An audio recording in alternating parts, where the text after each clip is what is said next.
તો મિત્રો, ડોનાલ્ડ ટ્રમ્પે ઈરાનને ખુલ્લી ધમકી આપી છે કે તેના નવા લીડર મુસ્તફા ખમીનીને પણ મારી નાખશે. આ વસ્તુની જાણ થતાં જ ઈરાને ચોખ્ખા શબ્દમાં કહી દીધું છે કે જો આવું ને આવું ચાલશે તો અમે મેક શ્યોર કરશું કે ઓઇલનો ભાવ $200 પણ પાર થઈ જાય. અને અત્યારે તેનો ભોગ ભારતને આપવો પડે છે, કારણ કે મુંબઈ, બેંગ્લોર, ચેન્નઈ આ બધા સિટીમાં એલપીજી ગેસની અછત વર્તાય છે, જેના લીધે 20% જેટલા રેસ્ટોરન્ટો બંધ થવાને આરે આવી ગયા છે.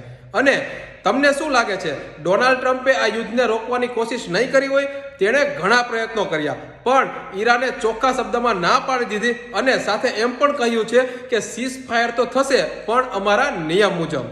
એટલે ક્રૂડના ભાવમાં જોવા મળતી વધઘટનું કારણ પણ આ જ હશે. તમને શું લાગે છે? એકવાર કમેન્ટ કરીને જરૂરથી જણાવજો. પણ આ બધાની અસર ભારતીય શેર બજાર ઉપર પણ જોવા મળી શકે છે અને માર્કેટમાં મોટા ઉતાર ચઢાવ પણ આવી શકે છે. તો તમે લોકો તેના માટે તૈયાર રહેજો.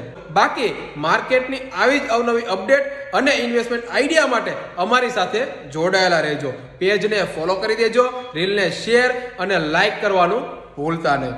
મળીએ કાલે કંઈક નવા કન્ટેન્ટ સાથે. ત્યાં સુધી બધાને જય શ્રી કૃષ્ણ અને જય સિયારામ.